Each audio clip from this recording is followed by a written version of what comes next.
أشهد أن لا إله إلا الله وحده لا شريك له وأشهد أن محمدا عبده ورسوله أما بعد فأعوذ بالله من الشيطان الرجيم بسم الله الرحمن الرحيم الحمد لله رب العالمين الرحمن الرحيم مالك يوم الدين إياك نعبد وإياك نستعين اهدنا الصراط المستقيم صراط الذين أنعمت عليهم غير المغضوب عليهم ولا الضالين.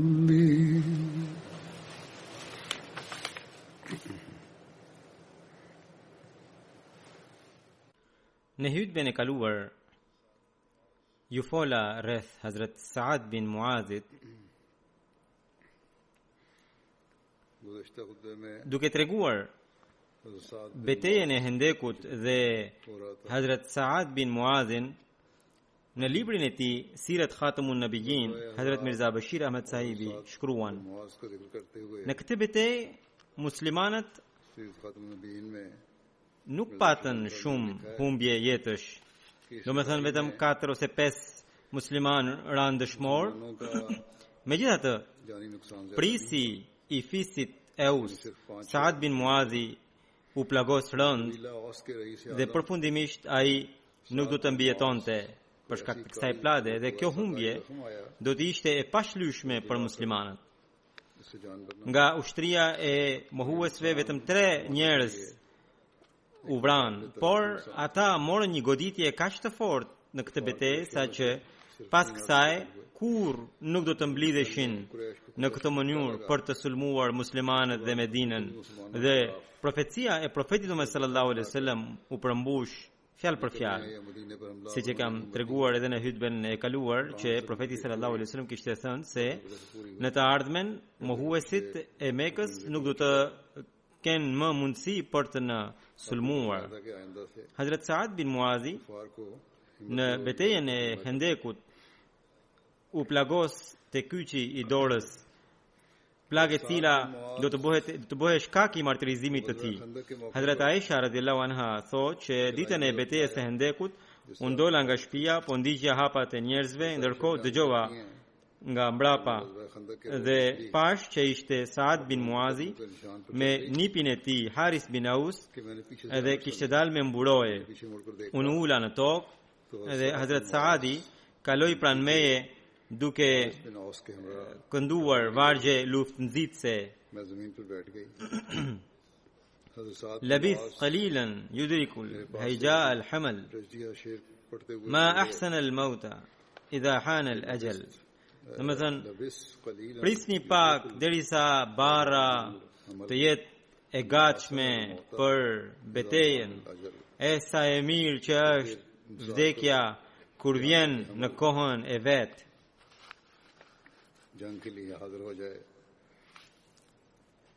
Hazrat Aisha rëfen se Saad bin Muazi kishte një parë zmore në trup, dhe mirë po ajo ishte i rinte ngushtë. Të dyja mongët nuk i mbulonte. Pra nga që Hazrat Saad bin Muazi ishte i shëndosh dhe ishte e tillë. Edhe thotë që unë pata frikë që ai do të plagose, ai mund të plagose nga anët e tij. Hazrat Saadi ishte shtatlartë dhe kishte edhe peshë. Hazrat Saad bin Muazin e plagosi Ibn Ariqa. Ibn Ariqa në fakt emri i tij ishte Habban bin Abdi Munaf vinte nga fisi i Banu Amir bin Lawi dhe Arika në fakt ishte emri i babait të tij. कबीला बनु आमिर बिन लोई से ताल्लुक रखता था। Hazrat Jabiri areca उसके वालिद का नाम था। tregon se Hazrat Saad bin Muazi u plagos te kyçi i dorës me një shigjet. से रिवायत है Atëherë i dërguari Allahu sallallahu alaihi wasallam कि साद बिन मुआज के बाजू po me atë shigjet, pra sfari hoqi shigjetën dhe po me atë shigjet rregulloi plagën e tij. में हाथ से तीर के फल को Pra në atë situatë beteje profeti sallallahu alaihi wasallam kështu e mjekoi. Më pas ajo përsëri u end plaga pra dhe profeti sallallahu alaihi wasallam përsëri e kishte mjekuar pra më vonë. आपने उसे दोबारा काट कर दोबारा दाग दिया।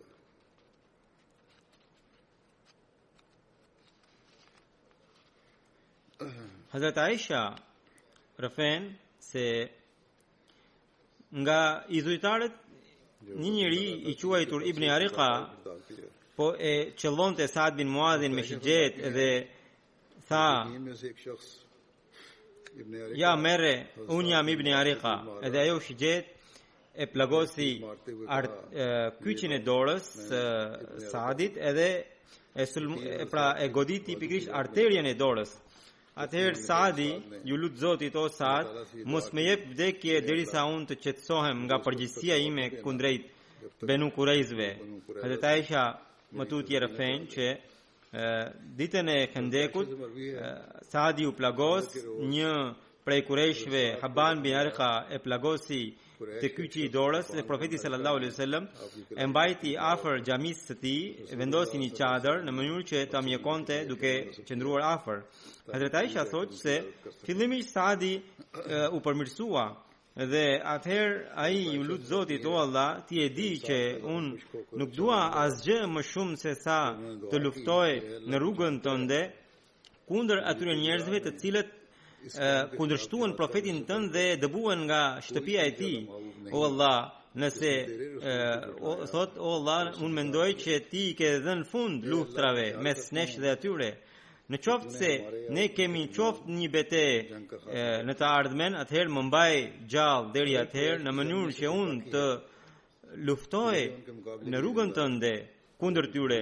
Por në qoftë se ti me të vërtetë i ke dhënë fund luftës, ashtu si të po mendoj unë, atëherë hapma këtë artere dhe bëje këtë shkak të vdekjes time, pra të martirizimit tim.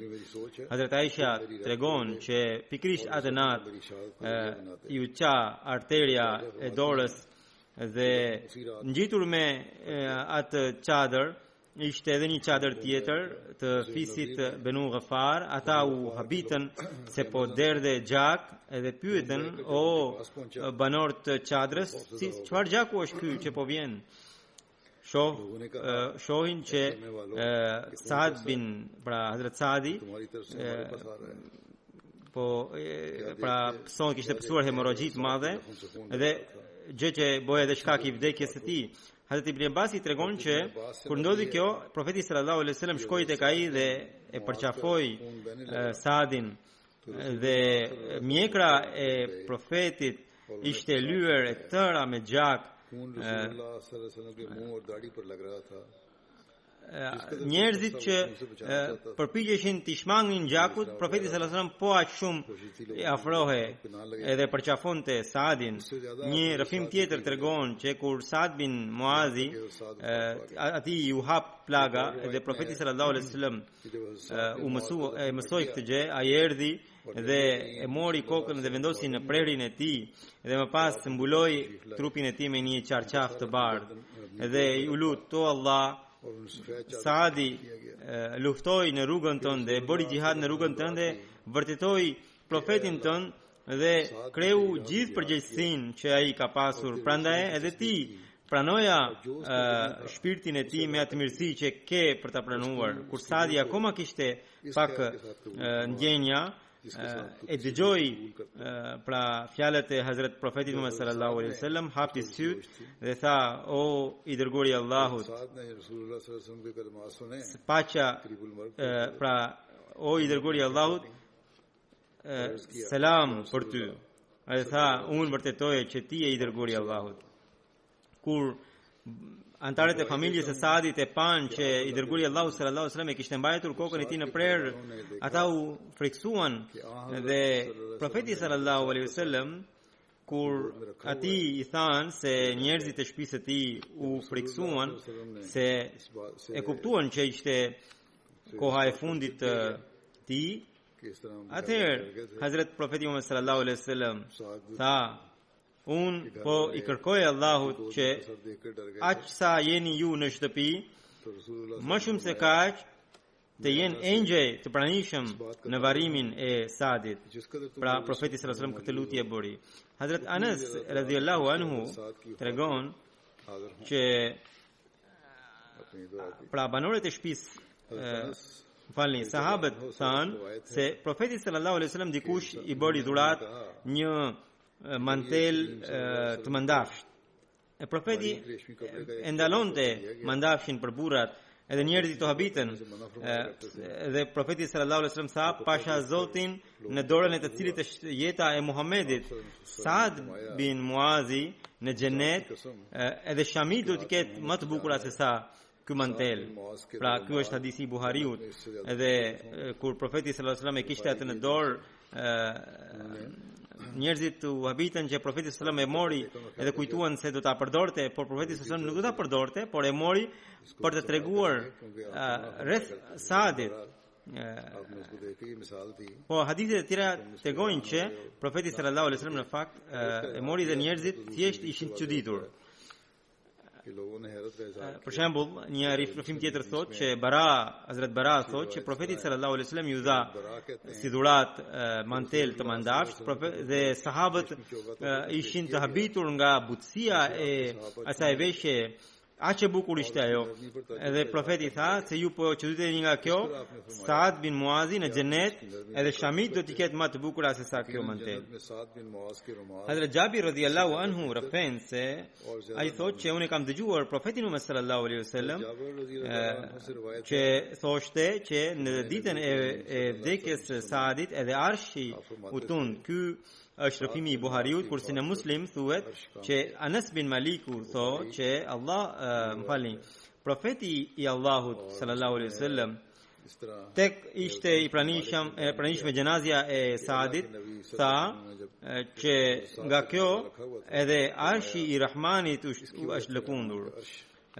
Hazrat Mirza Bashir Ahmed Sahibi e shpjegon këtë ngjarje duke thënë në librin e tij, pra kryetari i fisit Aus, Hazrat Saad bin Muazi u plagos te kyçi i dorës në betejën e Hendekut, plagë e cila pavarësisht nga shumë mjekime nuk po shërohe. Herë përmirësohet dhe shpesh përsëri përkeqësohet. Nga që ai ishte një sahab shumë i sinqert, profeti Muhammed sallallahu alaihi wasallam interesohej personalisht për shëndetin e tij, dhe për këtë arsye pasi u kthye nga betejë e Hendekut, porositi që ai të mbahe në një çadër pranë xhamisë së profetit, në mënyrë që profeti lehtësisht ta mjekonte atë. Profeti caktoi një grua muslimane e quajtur Rafida, e cila ishte infirmiere e zonjë dhe shpesh kujdese për muslimanët e plagosur ose muslimanët e sëmur. Por pavarësisht nga gjithë ky interesim, gjendja e Saadit nuk po përmirësohej. E gjatë kësaj periudhe ndodhi edhe ngjarja e Benu Kurejzve, për shkak të së cilës Saadi ju desh të bonte përpjekje të mëdha dhe edhe u dobësua. Gjatë një nate të atyre ditëve, një Saadi u lut me shumë përgjërim Zotit të Madhërisëm: o Allahu im, ti di që sa shumë e dua që të bëj xihad kundër atij populli i cili तू जानता है कि मेरे दिल में एक mohoi të dërguarin tënd dhe e dëboi nga shtëpia e tij, nga vendi i tij. O udhëheqësi im, o Zoti im, जिसने तेरे रसूल की तकजीब की unë shoh që nuk do kemi më उसके वतन से निकाल दिया përplasje mes mohuesve dhe muslimanëve, मेरे ख्याल में por në qoftë se ti di që ne do të kemi ndonjëherë ndonjë ndeshje mes nesh, atëherë më jep jetë që unë të jap jetën në rrugën tënde. Por në qoftë se ti shikon se kjo do të ishte momenti i fundit, atëherë më lër të kem vdekje dëshmori. Shkruhet që gjatë asaj nate plaga e Sadit u hap dhe aq shumë u derdh gjaku sa që njerëzit që ishin në çadrat e tjera u habitën dhe और इस कदर खून बहा erdhën te Sadi dhe Sadi në këtë gjendje dhe dha shpirt. के अंदर गए I dërguari i Allahut sallallahu alaihi wasallam दिगरगुन थी u brengos shumë nga vdekja e tij dhe duke u nisur nga situata e asaj kohe për muslimanët, की वफात का सख्त सदमा हुआ kjo vdekje ishte e pashlyeshme për muslimanët. Sadi tek ansarët kishte gati të njëjtën pozitë që नाकाबिले ka pasur Hazret Abu Bakr radhiyallahu anhu tek muhaxhirët, तकरीबन वही shift në sinqeritet, në sakrificë, në shërbimet e tij ndaj islamit, në dashurinë ndaj profetit. Ky njeri ishte kaq i lartë saqë pakush e kishte dhe çdo lëvizje, çdo qëndrim i tij reflektonte, manifestonte dashurinë ndaj islamit dhe dashurinë ndaj profetit Muhammed sallallahu alaihi wasallam. Dhe kjo dashuri ishte ushqimi i shpirtit të tij dhe pavarësisht se ai ishte prisi i fisit të vet, ai kishte një ndikim të thellë tek ansarët, tek të gjithë ansarët, shembulli i tij pra. Dhe për shkak të vdekjes së një njeriu kaq të lartë, brengosja e profetit sallallahu alaihi wasallam ishte natyrshme, por ai duroi dhe pranoi vendimin e Zotit dhe pranoi pëlqimin e tij. Kur u ngrit gjenazja e Sadit, nëna e moshuar e tij, pra e Sadit, për shkak të dashurisë, bëri mbajti zi ose vajtoi pak me zë pak të lartë dhe në atë kohë, sipas traditës së saj kohe, përmendi disa veti të mira të Sadit. Kur profeti sallallahu alaihi wasallam dëgjoi këtë vajtim, pavarësisht se ai nuk e pëlqente përgjithsisht vajtimin, sepse thoshte që vajtueset, gratë vajtuese, shpesh thonë rrëfejnë gjërat pa qena, gënjejnë. Por tha këtë herë që ajo që tha nëna e Sadit, të gjitha janë të vërteta. Pas kësaj, profeti Muhammed sallallahu alaihi wasallam udhëhoqi namazin e gjenazës së Sadit dhe shkoi vetë për të marrë pjesë në varrim dhe qëndroi atje derisa u përgatit varri dhe pastaj bëri duan e fundit dhe u kthye. Ndoshta pikërisht gjatë kësaj kohe ai tha ihtazza arshur rahmani li mauti Saad, që edhe arshi i Zotit të gjithëmëshirshëm u tund nga vdekja për shkak të vdekjes së Saadit. Pra disa rrëfime që tregonin se u lëkun, në fakt kuptimi është u tund në kuptimin që bota e përteme po e priste me dashuri shpirtin e Saadit. Pas një kohe kur dikush profeti sallallahu alaihi wasallam i dërgoi dhurata që përbëheshin nga veshje të mëndafshta dhe disa sahab e shikonin me habi dhe e shikonin butësinë e atyre veshjeve dhe i vlerësonin. Atëherë profeti sallallahu alaihi wasallam thoshte që ju po çuditeni nga këto veshje, për Zotin e Madh, Saadi në xhenet do të ketë çarçafe më të bukura se sa këto. Pra, diku thuhet përkthehet si shami, diku përkthehet si çarçaf, fjala që përmendet këtu. Nëna e Hazrat Saadit, duke vajtuar për shkak të vdekjes së Saadit, lexonte këto vargje: Vailu ummi Saadin Saada baratin wajda ba'da ayadin lahu wa majda muqaddaman sadda bihi masadda. Domethënë nëna e Saadit po brengoset për shkak të Saadit i cili ishte shëmbëltyr e zgjuarsisë dhe trimërisë, ishte përmendore e trimërisë dhe fisnikërisë. Sa i bukur ishte ai që mbushte gjitha boshllëkët. Profeti sallallahu alaihi wasallam tha kulul bawaki yakzibna illa ummi Saad, do të thënë gratë vajtuese në përgjithësi thon gjëra të paqena, kurse nëna e Saadit i tha të vërteta. Saadi ishte një njeri i shëndosh dhe atëherë hipokritët thanë me kunj që ne nuk kemi gjetur në një njeri që gjenazja e tij të ishte kaq e lehtë sikur ishte Saadi, edhe ata i referoheshin edhe thoshin që ai e pati kështu sepse bëri dha të vendimin në lidhje me Benu Kurejdet. Kur kjo gjë i erdhi te profeti sallallahu alaihi wasallam, ai tha: "Para të Zot, në dorën e të cilit është jeta ime, ju keni ndjer gjenazën e Saadit të lehtë për arsye sepse gjenazën e tij po e mbanin engjëjt." Sipas një rrëfimi tjetër, profeti Muhammed sallallahu alaihi wasallam tha: "7.000 engjëj ishin të pranishëm në varrimin e Saadit, engjëj të cilët kurrë nuk kishin ardhur në tokë." Hazrat Aisha radhiyallahu anha tregon se un kam parë profetin sallallahu alaihi wasallam që po ecte përpara gjenazës së Saadit. Hazrat Abu Said Khudriu tregon se unë isha ndër ata të cilët ishin në Jannatul Baqi, pra në varrezën Jannatul Baqi, edhe që gërmuan varrin e Saadit. Kur ne gërmonim në një pjesë të tokës, e ndjenim si aromë myshku derisa përfunduam në thellësi. Kur erdhi profeti sallallahu alaihi wasallam, pasi mbaruam gërmimin, vendosëm gjenazën e Saadit dhe ne aty falem namazin që detroi profeti sallallahu alaihi wasallam. Dhe rrëfimtari thotë se un kam parë kaq shumë njerëz atko në Jannatul Baqi, pra në atë varrezë që nuk kisha parë ndonjëherë. Abdulrahman bin Jabiri thotë që kur u rregullua varri i Saadit, atëherë 4 veta, Haris bin Aus, Usaid bin Huzair, Abu Naila Sultan bin Salama dhe Salama bin Salama bin Wahsh, këta 4 veta zbritën në varrin e Saadit. I dërguari Allahu sallallahu alaihi wasallam po qëndronte te këmbët e tij, dhe kur Saadi u vendos në varr, atëherë profetit sallallahu alaihi wasallam ju ndryshua ngjyra e fytyrës. Ai 3 herë subhanallahu tha, dhe bashkë me të edhe sahabët thanë subhanallahu 3 herë, derisa varreza Jannatul Baqi ushtoi nga jehona.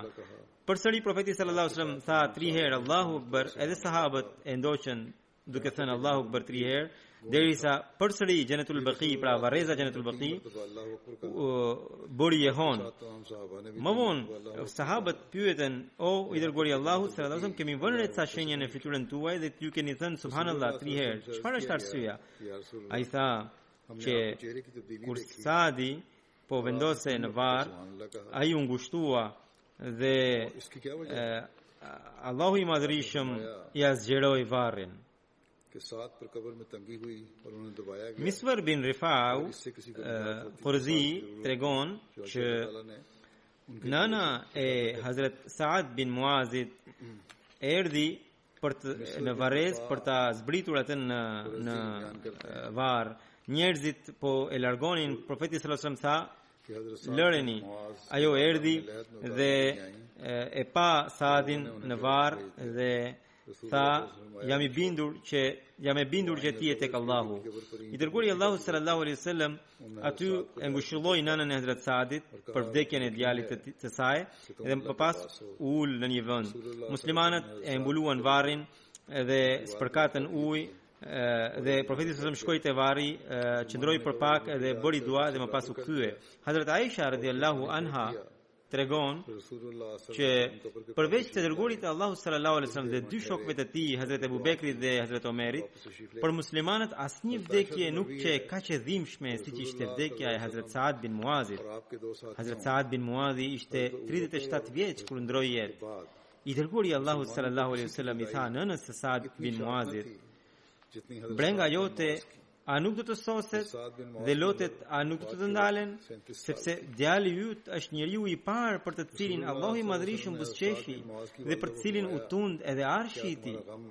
खत्म ना होगा I dërguri Allahu sallallahu alaihi wasallam e varrosi Hazrat Saadin dhe tek po kthehe nga gjenazja e tij, lutët i binin në mjekër. ये अर्श लर्ज़ उठा Njëherë Hazrat Saad bin Muadhi, duke treguar për veten e tij, tha: हज़रत साद को दफन किया "Jam njeri shumë i dobët, जनाजे से लौटे por jam i fortë në 3 gjëra, të cilat i zbatoj me përpikëri e që janë मैं बेशक कमजोर हूँ एक रिवायत हज़रत साद के हवाले से है gjithçka që dëgjoj nga i dërguari Allahu sallallahu alaihi wasallam e pranoj si të vërtetë बातें उन्होंने बताई अपनी dhe asnjëherë nuk më ngushtohet krahërori për porositë që ai jep. जो मेरे अंदर बहुत पक्की Së हैं dyti, और इन पे मैं अमल करता हूँ në namazin tim ये nuk lejoj të hyj në një mendim tjetër përveç namazit derisa ta përfundoj atë. Pra e kryente namazin me shumë përqendrim. Së treti, sa herë që marr pjesë në ndonjë gjenaze, në vend të personit të vdekur mendoj veten time dhe pyetjet që i bëhen shpirtit të tij मुकम्मल कर लूँ i shoh sikur po më bëhen mua. Pra mendonte shumë për botën tjetër.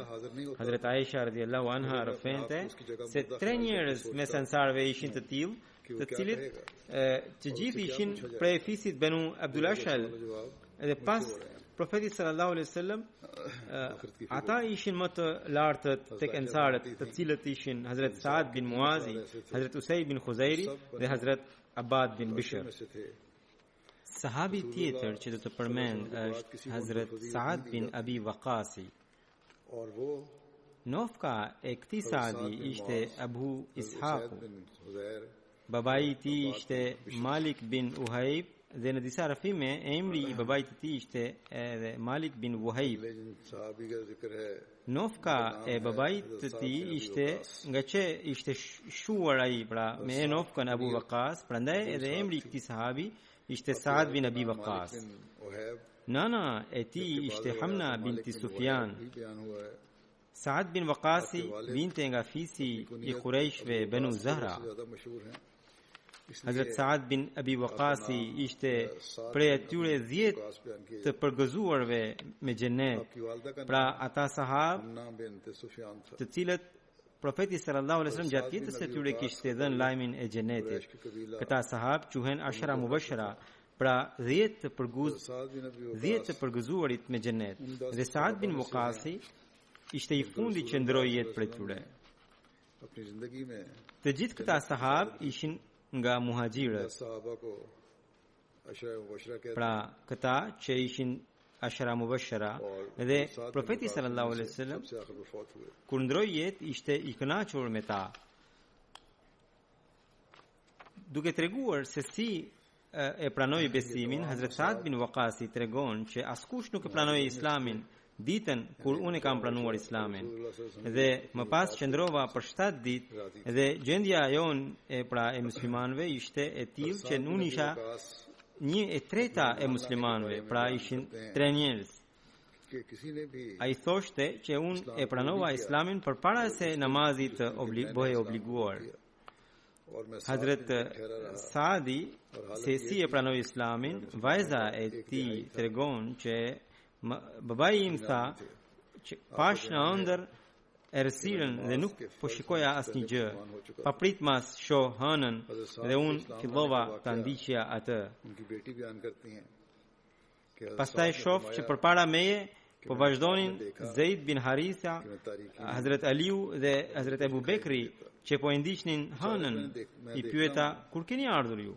Më than tani, edhe ne tani kemi ardhur. इधर चल पड़ा Hazrat Saadi thoshte që unë kisha marr lajmin që i dërguri Allahut sallallahu alaihi wasallam fshehur azi po thirrte njerëzit drejt Islamit. Kështu që unë shkova në luginën e Xhiyad. Kjo Xhiyad është në Mekë, ngjitur me kodrën Safa, në vendin ku profeti sallallahu alaihi wasallam kulloste dhit.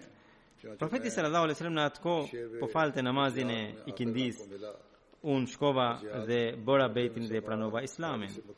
Vajza e Saadit, Aisha binti Saad, tregon që unë kam dëgjuar babain tim që po thoshte që kur unë pranova Islamin isha 17 vjeç. Në disa rafime kjo mosh tregohet si 19 vjeç. Pra ai ishte ndër të parët pas përpjekjes së Hazrat Abu Bekrit, 5 njerëz që pranuan Islamin, të cilët më vonë do të mbaheshin si sahabët më të mëdhenj. I treti prej tyre ishte pikrisht Saad bin Abi Waqasi. Kjo ishte përmendur në Sirat Khatamun Nabiyin. Në atë kohë ai ishte djalë i ri, 19 vjeç. Ai vinte nga fisi Banu Zahra, ishte jashtëzakonisht trim dhe guximtar. Në kohën e Hazrat Omerit, në dorën e tij muslimanët do ta fitonin Irakun dhe ai do të ndronte jetë në kohën e Amir Muawiyas. Hazrat Saad bin Waqasi tregoi shumë hadithe përmes profetit sallallahu alaihi wasallam. Musabi, djali i Saadit, tregon që babai i tij më tregoi se nëna ime ishte betuar që ajo kur do të më komunikonte derisa unë të mohoja Islamin e të kthehesha përsëri në idhujtari. Kështu që ajo as nuk hante dhe as nuk pinte. Thoshte Saadi, pra nëna ime më tha që ti thua që feja jote thot se Allahu ju porosit të bëni mirësi ndaj prindërve. Atëherë zbato urdhrin tim. Unë jam nëna jote. Po të urdhroj që të lësh fen që po ndjek ti edhe të kthehesh në fen time. Rëfimtari thot, për 3 ditë ajo qëndroi në atë gjendje duke mos ngrënë dhe mos pirë asnjë gjë, derisa nga dobësia asaj filluan të binin të fikët. Ndërkohë pastaj Amara, djali tjetër i saj, u ngrit dhe i dha ujë për të pirë. Atëherë ajo kur e mori veten, filloi ta mallkonte Saadin. Atëherë Allahu i Madhërisëm zbriti ajetin e Kuranit: "Wa wassayna al-insana biwalidayhi husna", që ne e porositëm njeriu të bëjë mirësi ndaj prindërve. Pra, wa wassayna al-insana biwalidayhi husna. Ky ajet është i surës Ankabut, më pas edhe në surë Luqman vjen që wa in jahadaka ala an tushrika bi, në qoftë se ata të dy bindën me ty që ti të adhurosh diçka tjetër përveç meje ose të bësh shirk ndaj meje, atëherë mos u bind ndaj këtyre. Dhe më pas Allahu gjithashtu porosit: "Wasahibhuma fid dunya ma'rufa", por shoqëroi ata të dy në këtë botë me të mirë. Pra, në qoftë se mosmarrveshja mes prindërve është për shkak të besimit, atëherë nuk duhet t'i ndjekësh ata.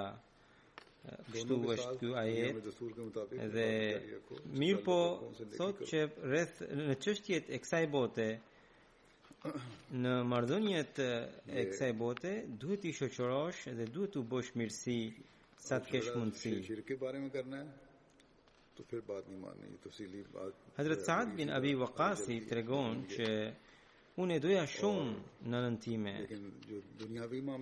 Ky ajet që i tregova ishte në Muslim, më pas në librat e historisë ky përmendet në një mënyrë tjetër, dhe Saadi thot që unë e doja shumë nënën time, por kur e pranova Islamin, ajo tha: "O Saad, çfarë feje është kjo që ke pranuar?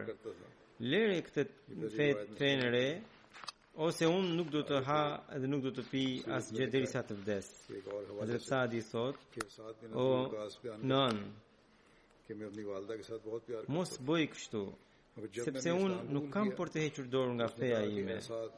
Hazrat Saadi vijon që nëna ime për një ditë, për një natë nuk hëngri dhe nuk piu asnjë gjë, dhe ajo filloi të dobësohej dhe i thash: "Për Allahun, në qoftë se ti do kesh 1000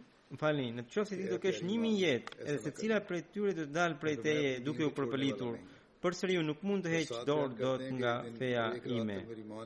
Atëherë ajo filloi të hante dhe në atë kohë Allahu i madhrishëm zbriti këtë ajet: "Wa in jahadaka ala an tushrika bima laysa laka bihi ilm fala tuti'huma wa sahibhuma fi dunya ma'rufa." Në qoftë se ato grinden, pra prindrit grinden me ty që ti të adhurosh diçka tjetër përveç meje, që ti nuk e dijeni, atëherë mos u bind ndaj tyre, po në çështjet e dynjas ki marrëdhënie të mira me ta. I dërguari Allahu sallallahu alaihi wasallam Hazrat Sa'd bin Abi Waqasin e quante daje. Njëherë Sa'di po kalonte dhe profeti sallallahu alaihi wasallam duke parë atë tha: "O daja im, sa i mirë që është. A ka dikush daje më të mirë se sa dajen që kam unë?" Imam Tirmidhiu tregoi arsyen se i dërguari nëna e të dërguarit të Allahu sallallahu alaihi wasallam vinte nga fisi Banu Zahra dhe edhe Hazrat Sa'd bin Abi Waqas vinte nga i njëjti fis. Hazrat Abu Huraira rëfen se i dërguari Allahu sallallahu alaihi wasallam ishte në malin Hira që ai filloi të lëkunde. Atëherë i dërguari Allahu sallallahu alaihi wasallam tha: "O Hira, qëndro, mbahu, sepse mbi ty po qëndron vetëm një profet i vërtet dhe dëshmor." Dhe në atë kohë mbi atë mal bashkë me profetin sallallahu alaihi wasallam ishin Ebu Bekri, Hazrat Omeri, Hazrat Osmani, Hazrat Aliu, Hazrat Talha bin Ubaidullah, Hazrat Zubair bin Awam dhe Hazrat Sa'd bin Abi Waqas. Ky rëfim vjen nga muslimi. Në kohën e parë të fesë islame, kur muslimanët falnin namazin fshehurazi, atëherë njëherë Hazrat Sa'di po falte namazin bashkë me disa muslimanë të tjerë në një vend, ndërkohë mbritën idhujtarët dhe ata filluan të përqeshnin dhe filluan të nxirrnin dobësi në fenë islame, derisa ata u fjalosën dhe u kacafytën me muslimanët. Hazrat Sa'di në atë kohë goditi një idhujtar me një kock deveje, saqë aq fort sa që ati i u qau koka. Dhe kjo ishte gjakderdhja e parë që u bë në kohën në rrugën e Islamit. Në Mekë, kur muslimanët u bojkotuan nga idhujtarët në luginën e Abi Talib dhe qëndruan për shumë kohë atje, edhe ku atyre u mohuan gjitha të drejtat, njëri prej atyre ishte edhe Hazrat Sa'd bin Abi Waqasi, pra ata muslimanë që e vuajtën këtë. Duke përmendur këtë ngjarje, Hazrat Sahibzada Mirza Bashir Ahmed Sahibi shkruan që vështirësitë që këta të pafajshmit i hoqën gjatë asaj kohe, po edhe sikur ti lexosh të rëqeset trupi, disa herë ata u shyen nga gjethet e pyllit, siç u shehen kafshët. Sa'd bin Abi Waqasi i rëfen që një natë ai shkeli nga një diçka që të butë dhe ai ishte kaq i uritur sa që thjesht e mori dhe e futi në gojë dhe ai thoshte se deri më sot nuk di si çfarë ishte ajo. Një herë tjetër, për shkak të urisë saj, gjendja e tij ishte që ai pa një lëkurë të thatë në tokë, e mori e ngjyeu në ujë dhe më pas për 3 ditë hëngri atë. Kur Allahu i madhrishëm porositi muslimanët të mërgonin, të bënin hijret, edhe Hazrat Sa'di mërgoi drejt Medinës dhe aty qëndroi tek vllai i tij idhujtar Utba bin Abi Waqasi. Utba kishte bërë një vrasje në Mekë dhe për këtë arsye ai kishte kaluar në Medinë dhe aty banonte. Hazrat Sa'di ishte ndër të parët që kishin mërguar. Ai kishte mërguar përpara mërgimit të profetit Muhammed sallallahu alaihi wasallam. I dërguari Allahu sallallahu alaihi wasallam vendosi vllazërinë mes Hazrat Sa'd bin Abi Waqasit dhe mes Hazrat Musab bin Umairit Kurse sipas një rrëfimi tjetër, kjo vëllazëri e Hazrat Saad bin Abi Waqasit ishte mes Hazrat Saad bin Muazit. Ky ndryshim i thonjeve mund të ishte për shkak se në Mekë Hazrat Saad bin Waqasi mund të ishte vëllazëruar me Hazrat Mus'abin. Këtë argumente tregon Maulana Ghulam Ali Sahibi. Dhe kurse në Medinë vëllazëria e tij ishte me Hazrat Saad bin Muazin. Hazrat Saadi ishte ndër kalorësit e fuqishëm të kurejshve gjatë betejave. Njerëzit që do të ngarkoheshin me mbrojtjen e profetit sallallahu alaihi wasallam, njëri prej tyre ishte pikërisht edhe Hazrat Saad bin Abi Waqasi. Abu Ishaq u rëfen se 4 prej kurejshve pra muslimanëve ishin sulmues të fuqishëm: Hazrat Omeri, Hazrat Aliu, Hazrat Zuberi dhe Hazrat Saadi. Pas mërgimit në Medinë, muslimanët patën vazhdimisht kërcënime nga mohuesit dhe për këtë arsye në fillim muslimanët shpesh netët kalonin duke bërë roje edhe profetit sallallahu alaihi wasallam. Në lidhje me këtë ka një rrëfim që Hazrat Aisha radhiyallahu anha tregon që në Medinë, pasi mbërritën në Medinë, i dërguari Allahu sallallahu alaihi wasallam një natë nuk kishte fjetur asnjë moment. Atëherë ai tha sikur një nga sahabët e mi sonte të më bënte roje. Ne po mendonim pikërisht këtë gjë që dëgjuam zhurmën e armëve. Profeti tha, kush është? Ai tha, pra nga jashtë u dëgjua zëri, jam Saad bin Abi Waqasi. Atëherë Saad bin Abi Waqasi erdhi, profeti sallallahu alaihi wasallam pyeti, si ke ardhur këtu? Ai tha, unë ndjeva në zemër që i dërguari Allahu sallallahu alaihi wasallam të ishte në rrezik edhe erdha për t'ju bërë roje. I dërguari Allahu sallallahu alaihi wasallam bëri dua për Saadin. Ky është një rrëfim që gjendet në Buhari dhe në Muslim. Po kjo ngjarje përmendet, por nuk përmendet se çfarë dua bëri profeti sallallahu alaihi wasallam për të. Por në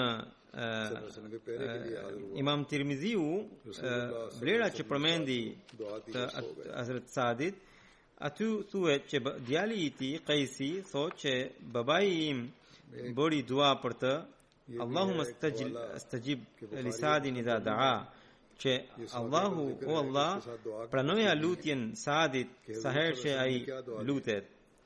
Dhe në librin Ikmal fi Asma'i Rijal, i dërguari Allahu sallallahu alaihi wasallam i dha dua, i pra bëri lutje për të, Allahumma saddid sahmahu wa ajib da'watahu. O Allah, bëje që shigjeta e Saadit të qëllojë në shenjë edhe lutja e tij të pranohet. Për shkak të kësaj lutje të profetit sallallahu alaihi wasallam, Hazrat Saadi ishte i famshëm për pranimin e lutjeve të tij. Një herë dikush gënjeu mbi të, pra për të ndaj tij, atëherë Saadi bëri dua, o Allah, në qoftë se ky gënjen, merrja shikimin, zgjatja jetën dhe fute në sprova. Ai njeri të treja i hoqi këto, pra të treja gjëra i zuri. Një herë thuhet që Qais bin Abi Hazim thotë që unë po shkoja në tregun e Medinës, në vendin Hijaru Zaid, pash një tur njerëzish të cilëve u fliste një njeri i cili e shante Hazrat Aliun. Ndërkohë erdhi Hazrat Saad bin Abi Waqasi, pyeti njerëzit që çfarë po ndodhte. Njerëzit i thanë që ky njeri po e shan Hazrat Aliun. Hazrat Saadi doli përpara dhe njerëzit i hapën rrugën derisa ai qëndronte ball për ball. Pyeti, o filan, pse e shan Aliun? A nuk është Aliu ndër të parë që pranuan Islamin? A nuk ishte ai i pari që fali namazin bashkë me profetin sallallahu alaihi wasallam? A nuk është ai njeriu më me takva ndër njerëzit e tjerë? A nuk është ai njeriu më i ditur? Gjithashtu Saad Saadi filloi të rendiste vlerat e Hazrat Aliut dhe pas tha, a nuk është Aliu ai që ka fatmirësinë për të qenë dhëndër i profetit sallallahu alaihi wasallam? A nuk është ai që mban flamurin e profetit në betejë me të?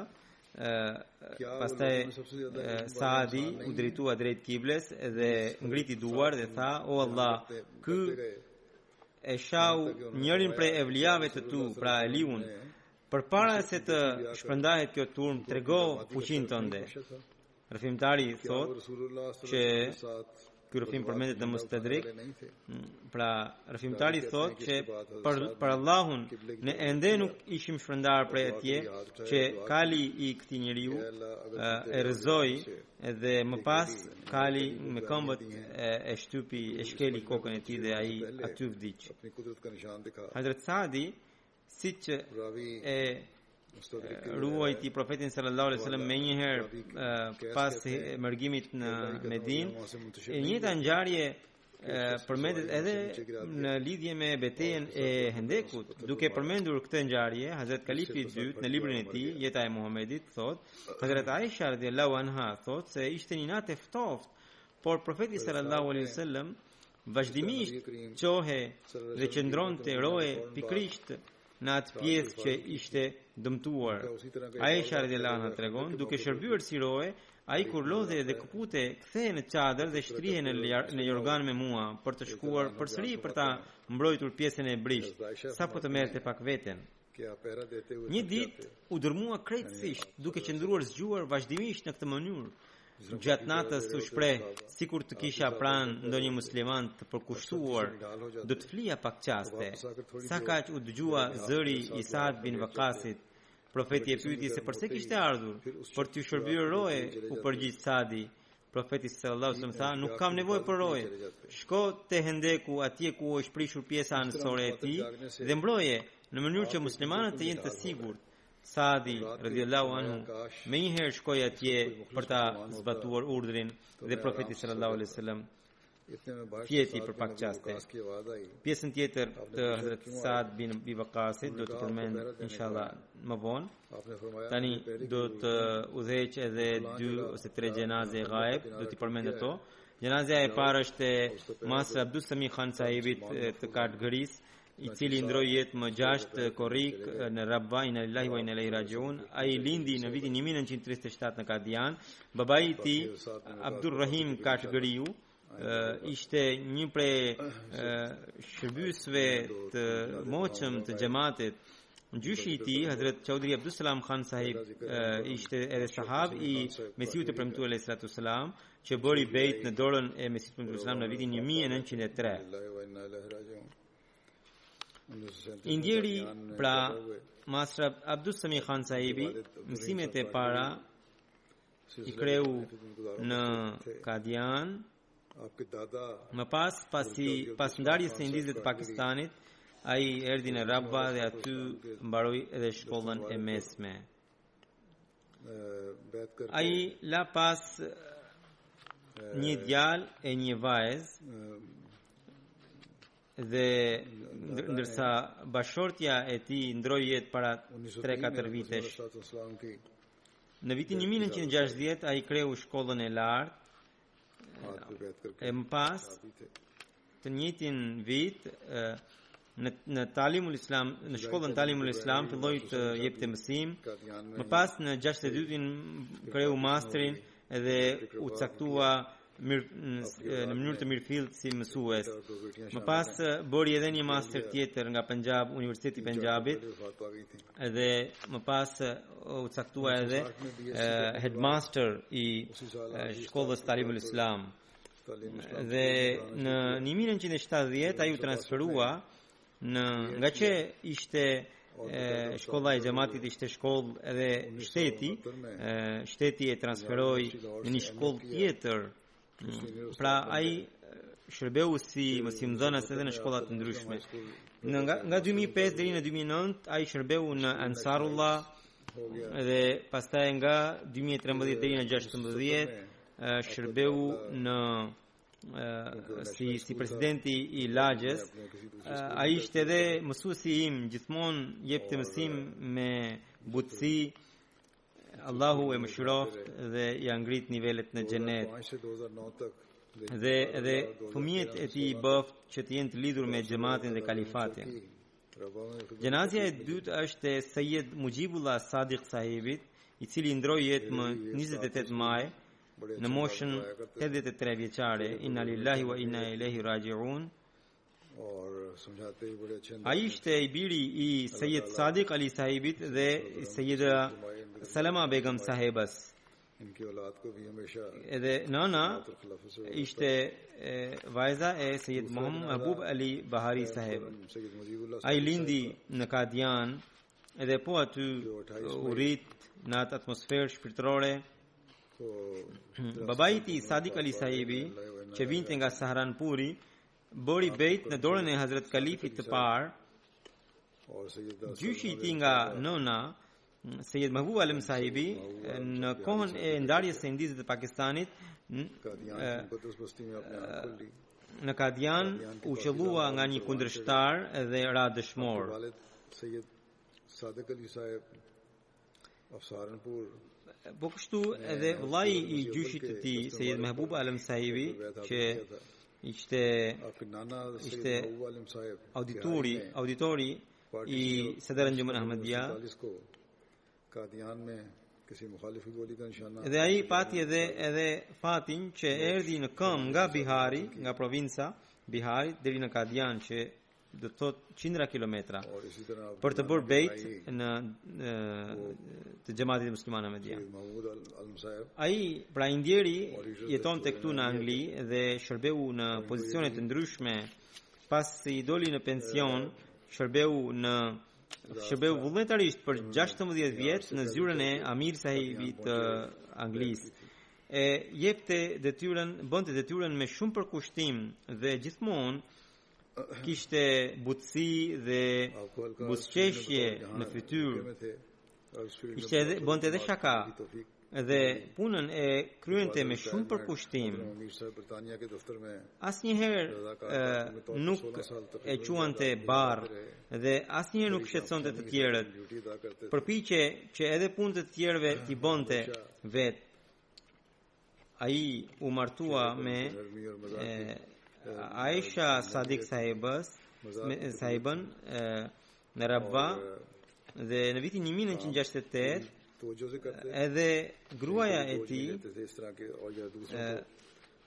pra martesa u bë në vitin 1968 edhe gruaja e tij pati mundësinë të shërbente në pozicione të ndryshme. Ai la pas 2 djem e 2 vajza. Dr. Kalimullah Sadiq sahibi shërben në MTA, pra në kanalin e xhamatit. I ndjeri me bekimin e Zotit, falte rregullisht edhe namazin e tahajjudit, shkoi për të bërë umra, kishte probleme me gjuhë. Gruaja e tij thotë që edhe pse atij kishin sjell karrocë, ai tha që unë dua të përfitoj nga umra dhe për këtë arsye do të eci në këmbë. Gjithmonë rinte I shqetësuar për çandat, pra kontributet e tij financiare dhe I paguante, jepte rregullisht. Fëmijët e tij edhe shumë njerëz të tjerë më kanë shkruar duke përmendur vetitë e tij. Fëmijët natyrisht do të tregojnë me pozitivitet vetitë e babait dhe fëmijët siç janë të lidhur me xhamatin që gjithë e shohin. Kjo tregon që sa mirë ai I edukoi, u dha frymën e xhamatit, dashurinë ndaj kalifatit, I edukoi. Dhe siç profeti Muhammed sallallahu alaihi wasallam tha që në fakt komshinët ose fqinjët dhe njerëzit e tjerë që shoqërojnë atë janë dëshmitarët e vërtet për meritat që ka. Pra fëmijët natyrisht se do të përmendin me të mira, por mirësia do të jetë ajo kur fqinjët edhe të tjerët e përmendin. Edhe kjo gjë vërtetohet në Mujibullah Sadiq sahibin. Edhe fqinjët që nuk ishin musliman erdhën dhe thanë këto gjëra. I ndjeri u shërbente edhe atyre. Edhe ata fqinj ishin shumë të brengosur për largimin e tij nga kjo botë. Mujibullah Sadiq Sahib Po kështu edhe njerëzit që punonin në të njëjtën zyrë, गैर मुस्लिम भी një zëri pohuan rreth përkushtimit, rreth sinqeritetit dhe ndershmërisë së tij. Pra ai edhe punonte dhe u shërbente njerëzve, निहायत गमज़दा थे. edhe për t'i dhënë kafe vetë çohe u jepje. Unë kur u transferova këtu vitin e kaluar në Islamabad, në Tilford të Anglisë, ai shqetësohe edhe këtë shqetësim ma shprehu edhe në takimin gjatë një takimi me mua. Tha që më përpara ne falim namazin e xumas me ju në Baitul Futu, po tani si do të falem namazin mbrapa jush. E qetësova që disa xumat do të bëhen edhe në Baitul Futu, edhe atëherë do të vini, edhe mund të vish edhe në Islamabad. Atëherë u qetësua.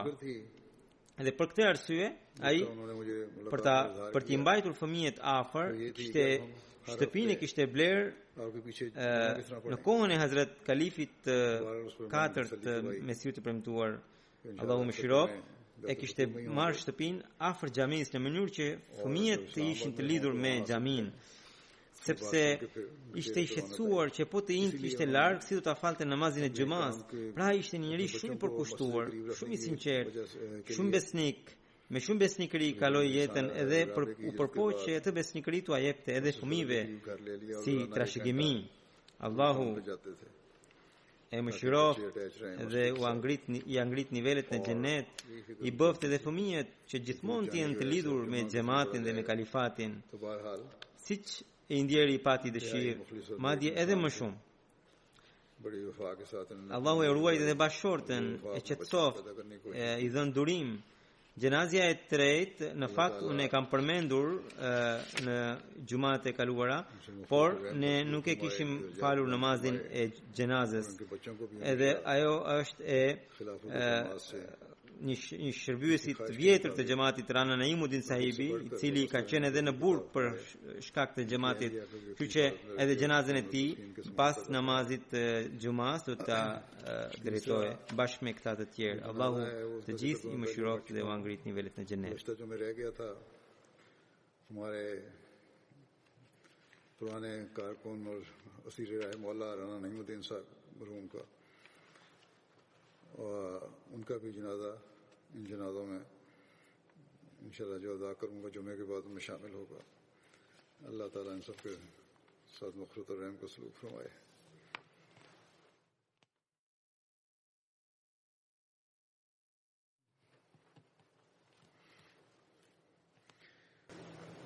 الحمد لله نحمده ونستعينه ونستغفره ونؤمن به ونتوكل عليه ونعوذ بالله من شرور أنفسنا ومن سيئات أعمالنا. من يهده الله فلا مضل له ومن يضلل فلا هادي له. ونشهد أن لا إله إلا الله ونشهد أن محمدا عبده ورسوله.